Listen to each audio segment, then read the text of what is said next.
Welcome to Alan Skorski Reports. I'm Alan Skorski. Throughout Israel's history and battle, but especially since October 7th, we in America and around the world hear reports about IDF activity that would put Fauda to shame. From Israel's security services' ability to penetrate deep into enemy territory like Iran, Syria, and Gaza, rarely do we get to meet someone who has participated in these operations because they are usually classified. Today's guest is Chaim Malespin, an American who made Aliyah with his family when he was a teenager. He served in the IDF's Elite Combat Engineering Corps, specifically in the Yahalom Special Commando Unit. Yahalom is an elite engineering unit that specializes in handling explosives, countering improvised IEDs, and destroying terror tunnels. He is currently deployed for almost 800 consecutive days in the Swords of Iron War, leading missions through every major sector of Gaza and northern Israel, including southern Lebanon, operations in both the 2006 and current war. Chaim has been decorated with honors including the Iron Swords War Service Ribbon, Operations Protective Edge Ribbon, and Operation Cast Lead Ribbon. He also is involved in other projects, including Aliyah, helping immigrants come and resettle and become acclimated to Israel. He is the host of the Real Israel podcast. He's got 1 million podcasts. Everybody, this is Chaim Malespin. We're going to keep promoting him because he is a dynamo. He does soldiering. He does education. He does everything that helps Israel. Chaim, it's an honor to have you on the show today. The honor is all mine, really. You do a wonderful job. I see you're there in Jerusalem, or a nice backdrop. It's a nice backdrop. I love what you do because speaking truth in an age where deception is just everywhere, everyone's using everything from TikTok to Instagram to every kind of trick in the book to deceive people. And so I love when I meet people who are just say it like it is. And you cover a wide range, really, you do, of subjects, and it's amazing. Yeah, indeed. So it's actually not almost 800 days at the time now. It's about 818 days since the 7th of October, deployed. You caught me on a moment where I do have a refresher here for a couple of days. Unlike the Green Berets and the Delta Force and the Marines, they go 6 months, then they get a little debrief for a week, and then they're released. We just, once a war is happening, especially us, we're still dealing with the tunnels right now. We still have tunnels to deal with all over. So we just keep going with minor breaks because it's a smaller dynamic here. It's not across the ocean for Americans. It's over in Vietnam. It's there in the Korean Peninsula, there in Afghanistan, Iraq. For us, it's literally 3.5 hours drive. I'm in Gaza that way. And that way, another 2 hours, I'm in southern Lebanon fighting the Hezbollah. So for me, it's been quite dynamic, indeed, facing anti-tank guided missiles, Cornets, RPG-29s, prominent with the Hezbollah, all kinds of enemy positions, hiding here, snipers there. Hezbollah is funded by Iran, the head of the octopus. All kinds of roadside bombs, pressure plates, all kinds of explosive, TATP, that's homemade, TNT, claymore mines, you name it, under the carpet, behind. You open the door, you don't want to go through the door. Trump let that one out of the bag, that you find creative ways to enter into an enemy structure. But of course, tunnels. My main thing is tunnels, both in Lebanon and Gaza. Our guys operate in other places like Syria as well. I carry my shepherd staff because I'm a shepherd. Can we see it? Yes. Can we see what your shepherd staff looks like? It says you're supposed to, you're supposed to have, you're supposed to have. How heavy is that? How heavy is that? Yeah, so it's like the thing is, I'm not sure. I know kilos, and you guys do pounds, but you got your scope here, and you've got your ×6, and the Bible says King David, said carry your rod and your staff. So you got your rod and your staff. Well, that's Glock 19 with a scope. So I have to go into the tunnels often, but we do send a dog to scan. We got these underground drones and whatnot, face all kinds of ambushes, booby-trapped shafts, surprise attacks, poison gas, snipers, a lot of snipers. And you'd be surprised the amount of psychological warfare that is pushed out by Hamas. They all got the camera crews going. They use AI a lot and put a lot of lies out there, which the world eats up for some bad reason. And they're not looked at for what they are, a terror organization that hurts their own people. They're looked at they say, like, are we doing a starvation campaign? Are we doing a genocide? Not like their whole charter is genocide on us. Their whole purpose is, but they'll use their drones and they'll use their mortars and their RPGs. And I do believe, though, that it's not going to be a forever war. I do believe that, what was that song? War. Yeah, Yeah, what's it war. good for? Right. What So, is it good for? I'm like, well, it's good for maybe restoring the security to the border so we don't get massacred. Maybe the northern border, Hezbollah controlled territory. They were shooting so many missiles, blew up the 12 kids, launching rockets everywhere. I had to cover my son on one of these breaks from the front line. We went camping there, and it wasn't a good time. It was raining missiles, and I covered, my son under me, and shrapnel and the trees. And that wasn't in the war. That was in northern part of Israel. This is a year ago. Then no, it was when I first went into Lebanon. So right after that, they said you're going to be deployed to Lebanon now, and we went in there, cleared out a lot of those weapons. They had underground, caches of weapons, underground attack things. You can hear the rain behind me. It's raining a lot here. But so we went in there, and you know what? I went back with my son to this cool swimming place in the north of Israel, and it was quiet. It was a quiet day. So when I think of that song, War, what is it good for? I'm like, well, it's also good for camping and picnics, having a quiet picnic in the north part of Israel. yeah. So Let me ask you a question. When you go into, because you've been in these tunnels, Gaza, Lebanon, right. when you guys go down there, have you had an experience where you said, holy, you know what? Yeah. This is beyond Holy cannoli. anything. Like, what was the craziest thing when you went down there? Did you find, like, generally what you expect? Or you like, your mind was blown? Holy, you know what? Yeah. Guys, I think this is much worse than we thought.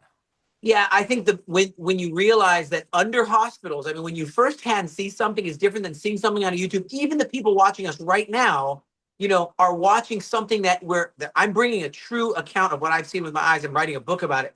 But for other people, they're watching something, but when you're there and you say, "Wait a second, these cages didn't just magically appear. They've been welding the bars of these prison cages to hold little redhead Jewish boys and women and men and innocents, and for the whole purpose of terrorizing an entire country, and to make us bow to their diabolical agenda. So you realize, wow, these cages didn't just appear there. That was one thing. You sort of expect weapons and stuff, but being underneath hospitals, plural, and underneath resort like the Blue Beach Resort, you can Google that, and blowing that up, so when I found 5 tunnels, and you see the tunnels being under the European hospital, for example, and you see actual missile production. So not just a tunnel, like there's a tunnel and we're going through a tunnel. It's missile production. Where are those missiles going to end up? This is what it's important to remember, where these missiles aren't there for decoration or wall mounts. These missiles are fired on innocent people. Is that okay? That's the big question that's always reoccurring. Is that okay to have a missile launched on all of us? No, we're like, no, we're going to do what no country in history that I know of has ever done. We're going to do some hacking onto your phone and send you an SMS. We're going to send a drone with a speaker. Like it's saying in Arabic, please get out of this area. Soon we're going to have to remove these threats. These threats cannot remain, but please be safe. Please, the Hamas doesn't do that. We do more for the people of Gaza than Hamas. We allow and facilitate 600 trucks a day, whereas the Hamas steals that and then resells it to their own people, and they shoot their own people, whereas we are trying to make sure they'll be removed from an area so we can deal with the actual problem, which is these missiles. So that was mind-boggling for me, that underneath hospitals, strategically placed underneath hospitals and mosques, but also in southern Lebanon, by the way. It's just the way it is. It's not like by accident or how did that get there. It's the plan. It's the plan to use a mosque as all these pipe bombs. It was ready to blow. It's by a miracle that I even have all my fingers and all my toes and all my limbs, and I'm still here. So let me ask you a question, because you just hit on something, the hospitals. It was just reported that Israel is going to be banning some human rights organizations from coming back into Gaza. One of them is Doctors Without Borders, who, to me, in my own thinking, they were accomplices to Hamas. Why do I say that? Because these are doctors. They say that they're apolitical. Yet, did they not know that Hamas was building tunnels under hospitals? Where were they? Why weren't they trying to treat any of the Israeli hostages? So when you make all these discoveries there, have you ever pulled any of these? Have you ever come across like the Doctors Without Borders or these other groups or Amnesty International say, hey guys, look what I just found from the people that you're protecting? Or does it never even get that far? You go there and you destroy, or do you take the stuff out and put it for everyone to see, especially those who are claiming to be human rights activists? Well, one thing that I've noticed is even when we have laid out there the different RPGs and weapons, and like just literally hours ago, not that long ago, I was at this one tunnel, and there was not only sniper rifles, there was Kalashnikov attack. These are all assault weapons that are used to massacre us, to kill us, you know. And then there was also RPGs which are launched on us, you know. And then they had blocked the tunnel up with a bunch of sand, and who knows what's inside that sand. And so then the question is, I remember there was times where you would line it all up, take a picture of it and send that picture, or have even a reporter come in and send it.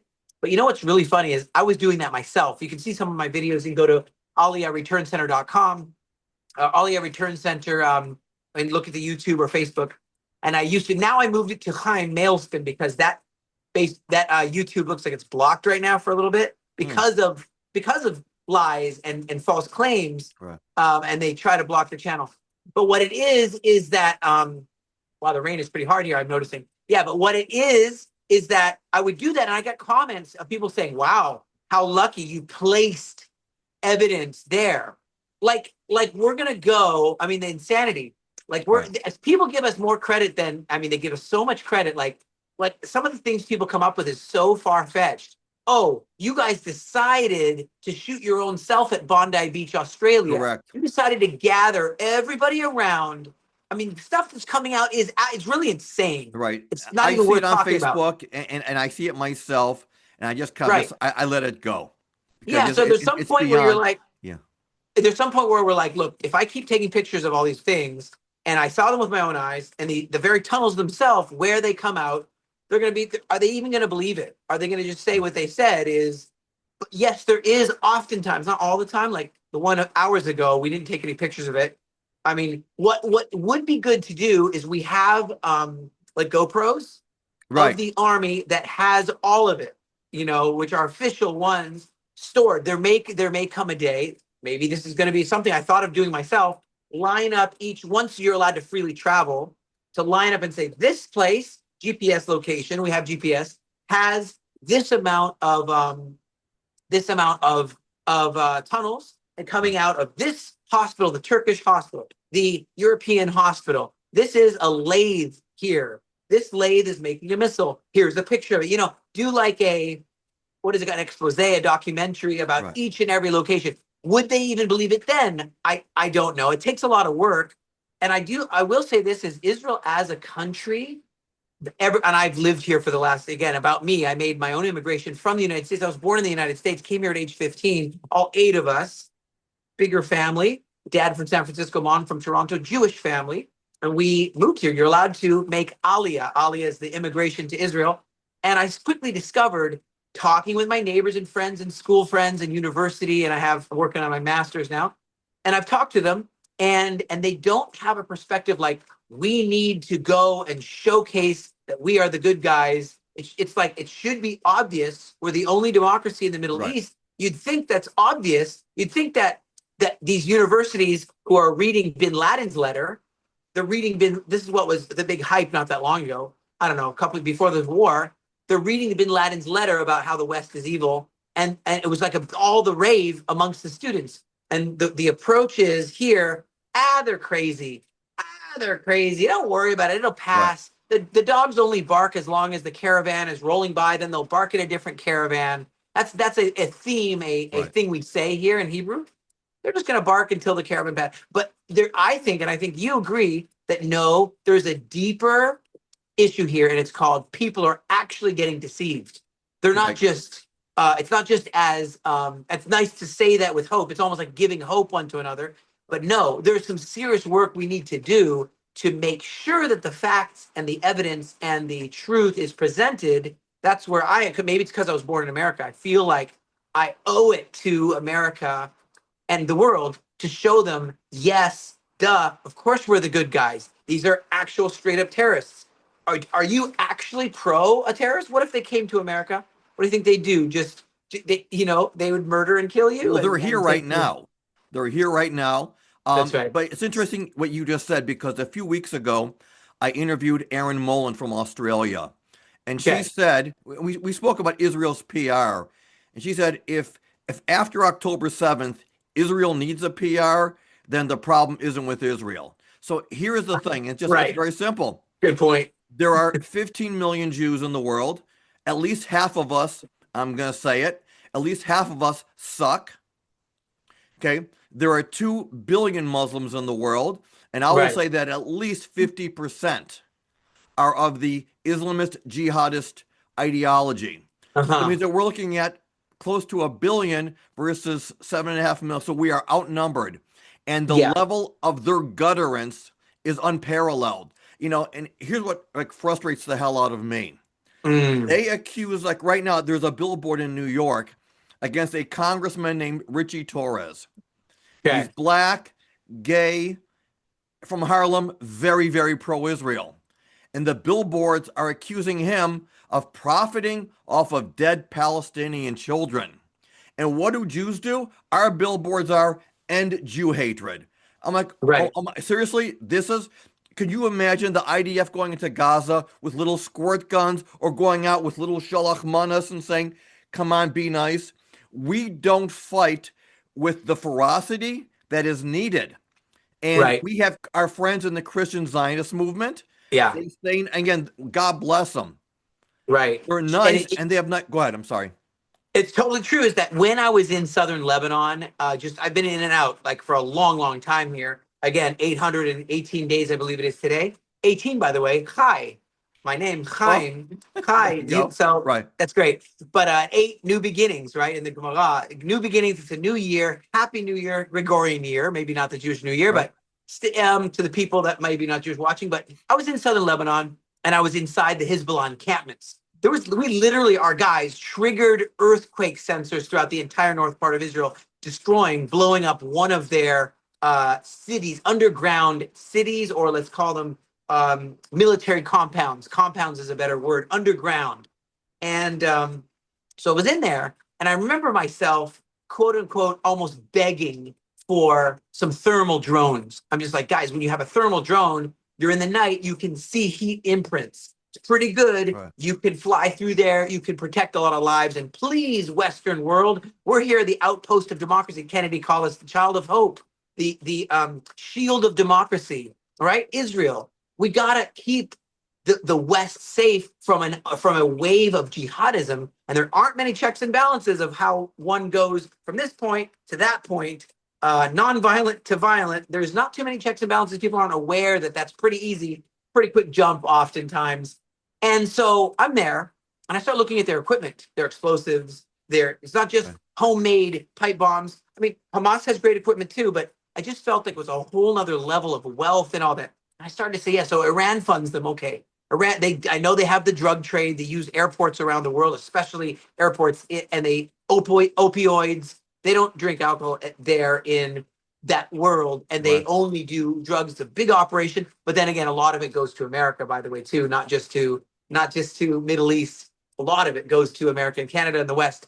So that's how they get a lot of money. But I'm like, I don't see any Hezbollah videos begging for a drone. Not one. They're united. Somebody up in the top snaps their fingers and says, we're going to get these guys decked out to face Israel. And they have great equipment, thermal cameras, thermal drones. Even their way their explosives work and click together, the plus, the minus. It's like a plug, like into a wall socket. It's like, it's done well. And I'm like, they got a lot of money.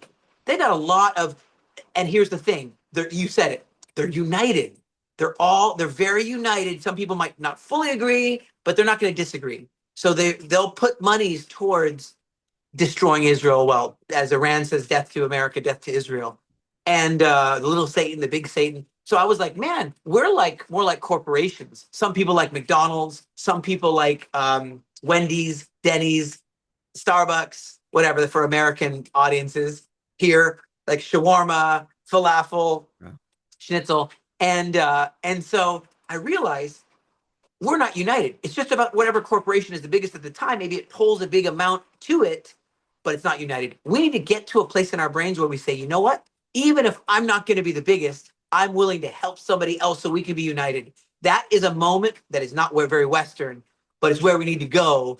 And I'm talking about Christians, Jews, the West. Really, anyone who believes in freedom. Let's start with that. Anyone who believes in freedom needs to unite. And even if they're not going to make the most money, and say, I'm willing to help the cause. I'm willing to help, volunteerism. Like that's when we don't realize sometimes the amount of danger that is right there.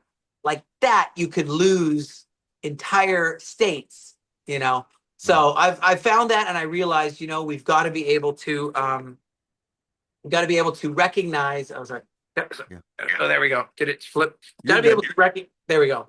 Got to be able to recognize There you go. Now you're good. Yeah, recognize what is at stake here and take affirmative action towards that. Doesn't mean being fearful. There's plenty of people, and I wanted to say that I serve along with some amazing Arab people in the army. Now, do they want the Hamas to win? God, no. Do they want the bad guy? They know they've tasted of what it looks like to live in freedom. And it's one thing to say that on a video, and I think it's almost like people who have not people who have not tasted of freedom kind of think that's all there is in the whatever country they're in, Iraq, Syria. Someone's stuck at the gate here really fast. I just got to open the gate for this guy. Sorry about that. That's okay. Anyway, so we're seeing you in action right now. Yeah, I'm right now just opening a gate for somebody with the whole boom. There we go. Yeah, I just did it. Yeah, cool. But there we go. Anyway, yeah. So yeah, there you go. So yeah, what I'm saying is that I realize we need to come together and also recognize when we're being played. Nobody wants to be played, but we, in the name of let's be nice, let's be social justice warriors, let's be Greta Thunberg. I guess I was pronouncing it wrong this whole time. Thunberg, and we're being played for fools by people who want to see us just come at each other and to actually help them with their. Here's how I got this. Hitler didn't just up and start his Holocaust. He had Joseph Goebbels. For how long? For how long did Joseph Goebbels work? Joseph Goebbels, the propaganda minister who's doing all the news articles, all the media, all that kind of stuff. He was working for years. I think it's 7 years, 8 years, something like that, for years on different levels, just saying a lie again and again. Of course, you can just steal all their stuff. Are they even human? You start out with asking. They're not even human. Right. Jews, like a rodent. You can put a rodent in a mouse trap, right? We could put a Jew in a trap, right? You just start, and you're playing to what is a lower level of human consciousness, like an animalistic. That's kind of what anarchy. And I'll just say this. You can stop me anywhere here, but I realize that the media is a brainwash thing. And now I'll just TikTok and Instagram, and it can be used for good, obviously, but it can also be used not for good. I was a young man. My parents were hippies, right? Hippies. So they like my dad didn't want to go to the Vietnam War, and fine. None of us want to go to needless wars. Nobody wants to be in a needless war. Nobody's pushing for needless wars. Nobody. But if your brother, if your mom, if your wife is being assaulted in the house, you're going to say, well, I need to deal with this. It's different than needless wars. It's my mom. I need to deal with this.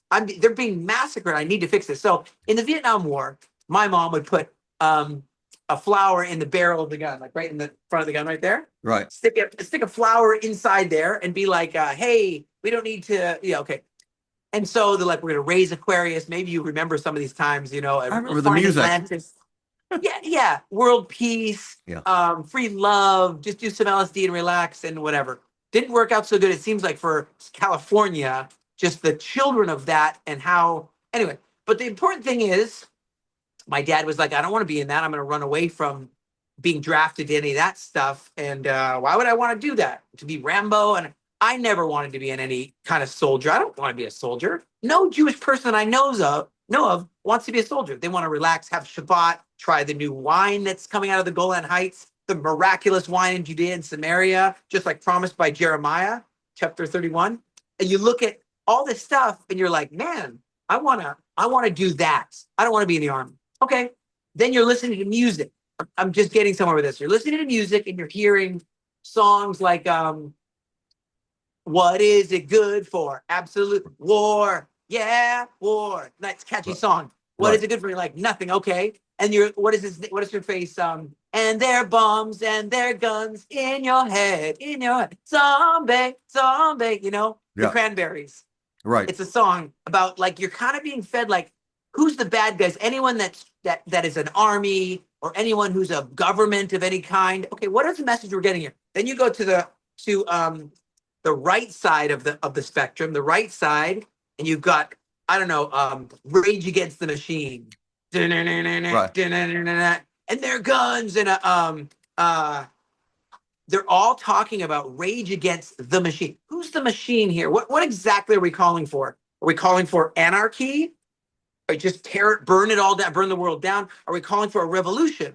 A revolution, topple the American government, get rid of are you saying a globalist world peace is possible? I'm just saying I actually took a moment and said, what do I think we're subconsciously being trained to say? You don't need borders. Take down all the borders. I wish. God, of course I wish. Take down all the flags. You don't need a flag of Israel. You don't need a flag of any kind. Just we're all children of the world. If that were possible and world peace is possible, great. There are people in this world, and until you face them, you don't know they exist maybe, but there are elements in this world, elements that will not agree to that. They'll use that against you. And so I realized in another timeline in the space-time continuum, I could have met my other self that never left America, and I stayed a child of a hippie, and I would be putting a flower in my own gun and saying, what's wrong with you, Israeli Jew? What do you think you're doing? Why don't you just, world peace, just put down your everything? And the minute Golda Meir said, right, the minute we lay down our arms, we'll all die. The minute the enemies of Israel lay down their arms, there will be peace and economic Abraham Accords and freedom for everybody and joy. When they love their children more than they hate Jews, we'll have a great time. Just say, I love my kid more than I hate Jews. Why don't we just, you know what I mean? But people don't understand that. They think even what I'm saying is some kind of propaganda. And that's unfortunate. Yeah. So let me ask you another question. When you go into these tunnels, usually how many people are in your unit and how much time do you spend down there till your job is done? Very good question. Well, I can't give exact numbers. Every battalion is can be almost like 1,000 people, or the full-on ugda, where you have all your different things. You have the tanks, you've got the heavy machinery, you got the artillery, you've got then the elite units. I'm an elite unit. So we have much smaller groups that go and do specific missions that the regular guys that are just march, point at this, paratroopers, they parachute and they march and carry. But then you have special missions, which like a tunnel, people don't even know what a tunnel entrance looks like. They don't know how to find a tunnel entrance before it's blowing up in their face, before they're dragged in like Gilad Shalit and they're all dead. So they need special units who are trained for not only tunnel warfare, what about underwater bombs, under ships, on planes, hostage situations like Entebbe, Uganda, with brother of our prime minister who was killed. People don't remember that our prime minister is a bereaved man. They don't think about that. He's a bereaved man. His own brother was killed in the line of duty to rescue hostages. I've almost died many a time to rescue hostage, and I've buried many friends and so on. But to answer your whole thing is, we have elite units. You're dropped in the middle of the night by a Black Hawk, or you're going in a different format than the regular army. Sure, we're connected with the regular army, but we're an elite unit. And I know people might use that term, but what does it mean? What do you mean by elite unit? You deal with certain missions that are just impossible for anyone who doesn't have that kind of training, who knows even how do you approach a Black Hawk helicopter? Well, do you have the ropes it takes to go down into these tunnels? Do you have the sensors? Do you have the tech? Of course, many things I'm not able to say for security reasons. It doesn't mean to sound cool. You're just not allowed to say it, or else, you know, you can't do that. But I always would do these quotes from Prophet Isaiah, because people say, like, how have you been able to not go insane by now, essentially? And I say, it's been very hard. I mean, no one's talking about the 23 soldiers in 2024 that committed suicide. I believe it's 16 soldiers committed suicide in 2025. One in my very close to me. And people, because of the stress, it's not because they want to not be here. Right. It's like, I just need a rest for my weary soul, and they've been through so much in the defense of the free world. And so it is a rough time. But what I'll do is I'll read something like, for example, I'll read something from like Isaiah. From here's one. Isaiah 49, verse 21. Then you will say in your heart, who has begotten these children for me? Since I have lost my children and I am desolate. This is like those hostages, a captive wandering to and fro. Who has brought these up? I was there left alone. But these, where were they? And God says, I'm going to lift my hand in an oath to the nations. They're going to bring your sons and your daughters in your arm. Their daughters will be carried on their shoulders. And it's talking about kings that persecute you are going to help you out. They're not going to be your enemy. They're going to realize, oh, wait, where did the Bible come from? From the Jews. Oh, wait, where does the best tech come from? From the Jews. Oh, wait, where is the principles that founded the Western nations come from? From Israel. Wow, we realize that we got to be friends and not be against them. And that verse is one that encourages me that when we say bring them home now, there's only one hostage left in Gaza. But guess what? Bring them home now. There's going to be a lot of Jewish people that want to move to Israel, and they're trickling here. And we got to help people around us. Got to say, you know what? I'm going to help these guys on their journey, like the Egyptians did, like Cyrus did, and so on. In any of your missions, did you come close to where the hostages were, or was that something yeah? Go ahead. Lots of times we actually helped. I mean, some of the hostages our team had brought home they were bodies. Some, but some of the living ones, there was times my buddy, he went into this right at the beginning into this building, and there's all these people there. He's like, get out of the way, get out of the way. And they had this maze of like sheets hanging. It was weird. It was like, where are all these sheets in this place? And they had done it so that they will slow down the troops coming. So you're scanning this area. Everybody get out of here. During that time, they whisked a bunch of hostages, taped. They can't make a noise, and whisked them just this close away down into a tunnel, because that was up on top. That wasn't in the tunnel. And they're like, oh, they're in the tunnel. Oh, we missed them like that. So there's stuff like that. We've been in many a tunnel where like they were just here. You can see everything is still fresh. The food, someone was just there, and you can see the hostages were tied. Again, seeing those cages, I think, is a big thing for me, because I'm like, these cages didn't just appear there. Like, oops, there's a cage. They didn't even order it from somewhere. It's built to hold little redhead Jewish kids, to inflict torture and terror and trauma. So we'll capitulate. Yeah. Question. I know you won a number of awards. Tell me, if you would, please, the Iron Swords War Service Ribbon. What was that for? Well, now is the Swords of Iron. It's still continuing. So each time that you're in a war in Israel, I don't know if it's the same in America. I've met a bunch of American soldiers. There's a whole bunch of us down, a bunch of Americans with us down in Kiryat Gat, the southern part of Israel. But what it is every time you go through for bravery or for excellent, there's a letter. In fact, I should read a letter from my commander. It's so great. So I have it here.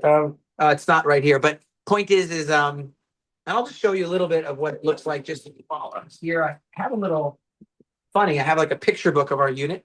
Okay. Picture book, and cool.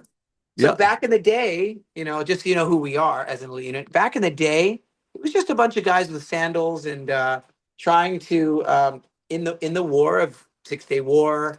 That's when Jerusalem was liberated and so on. But over time, you see, you always have missiles you got to deal with. You always have them landing in different places. You always have minefields. Sometimes pictures help. You always got to clear. And this isn't top secret stuff at all. This is Yeah. a published book, so I'm Well, very tell me it's careful not top to. secret so it'll look cooler. Yeah, yeah, it's top secret. You can't tell anyone this.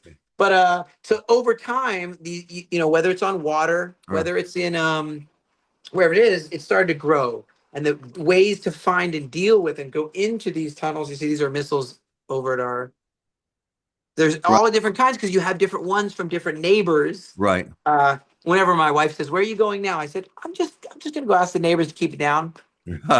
Just going to ask them nicely to keep it down, please." Right. And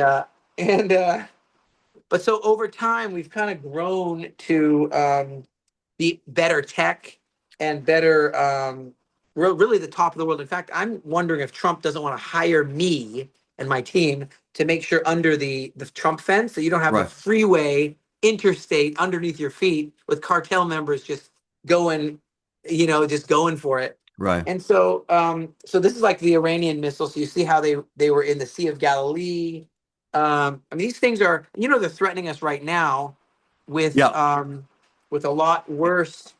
So of course, dealing with mines in the water, in the minefields. Right.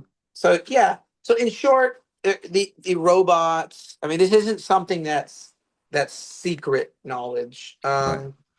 But what we do is the thing is sometimes you'll have poisonous gas and so on and so forth. Uses of drones has been very big, but anyway, so you can see how the tunnels look when you have to scan them, and anyway, it's quite a lot of tech now. It, you go into these places that look like the end of the world, and Right. it's all set up to every single thing is set up to essentially kill you. That's what it's there for. And so the stuff I mean, some of the complicated missions have just been just wild. I mean, yeah. And so when you're under live fire and when you're in the midst of all that, you have to stay calm is another thing. People are measured not by what they think they are or what they think they can do, but essentially what they actually do when the time comes. Right. And one of my guys, he's watching your six or whatever, and so yeah, there was this time. It's a pretty famous thing that happened where he was ended up a blast and he was separated from the rest of us, which never supposed to happen. He was found himself alone, never supposed to happen, but sometimes crazy things happen in war. And he was alone and facing a bunch of Hamas. And so what happens is he was going to open that. Now he could have just said, I'm out. I need to wait for reinforcements, backup. But he showed his commitment to protect Israel and his brothers and sisters. And so he goes in there, and then suddenly a grenade. He wasn't ready for it. Boom, and it blasted him back. And you hear everything. You hear the blast. You hear the shrapnel. You hear pieces of his Right. flesh flying off. But he didn't even make a sound. It's the weirdest thing. He wasn't even like, he just gets up. Right. They're being shredded. And he goes again, and it goes in, and then they have the shootout. There's all this craziness, bullets everywhere, getting shot. And finally he takes out these terrorists, and on his own, and he can't even walk, and he just drags himself like crawling. And it's a long video. Right. He's like, and then finally he's reconnected with the guys, and a Black Hawk takes him out. Stuff like that is kind of what they give you a pin for, and they say you've really showed Right. bravery and so on. And so essentially, yeah, we are awarded these war pins as we have completed various missions that are really intense. And what I was going to say though is I think that people don't understand that we are like the best. People understand Jewish people in Israel the best. I think this is going to sound very strange. I think it's like the First Nations. If you're talking about Cherokee or Iroquois or the Sioux Nation, okay, they have that in America. And you talk to them, and they're like, "What do you have sacred lands?" Of course, we do have sacred lands. The Black Hills of Dakota. we're the Lakota tribe.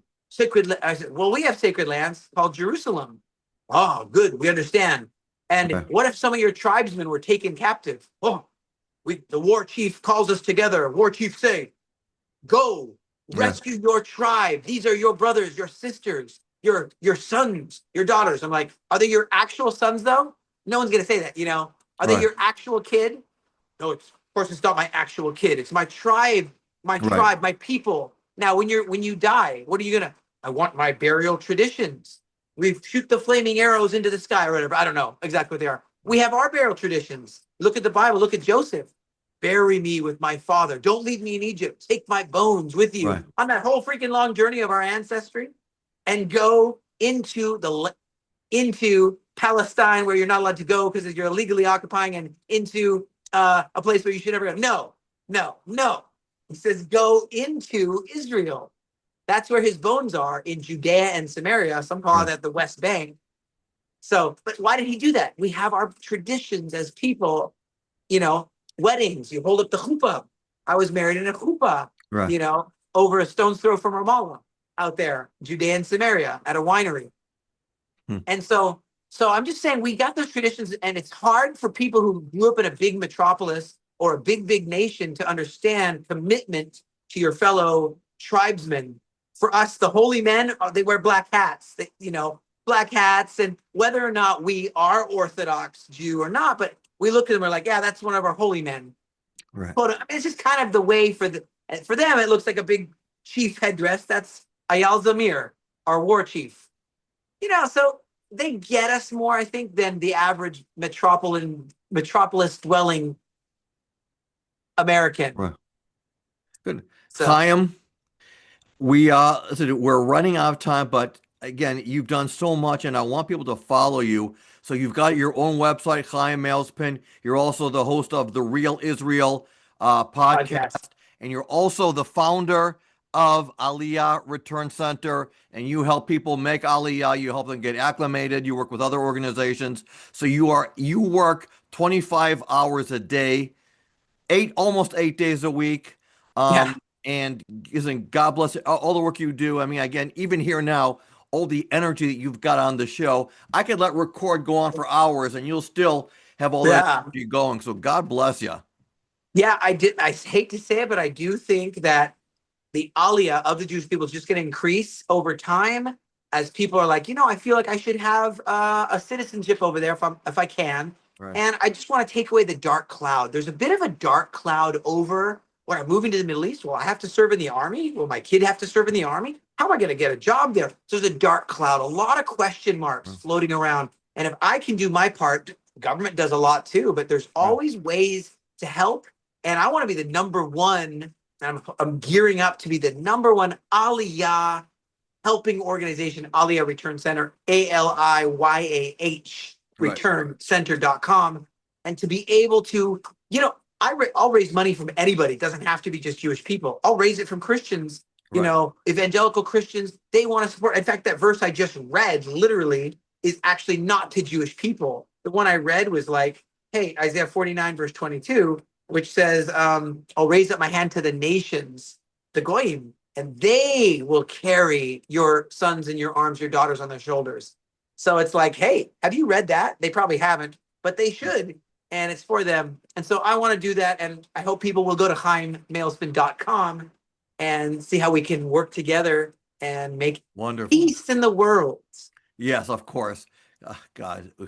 Chaim, listen, days in Israel, sunny days are in your future. Here in America, ain't looking so bright, but we'll see what happens. Listen, Chaim, great seeing you. Thank you so much. And we'll talk again in the very near future. God bless, man. Good shepherds. Thank you.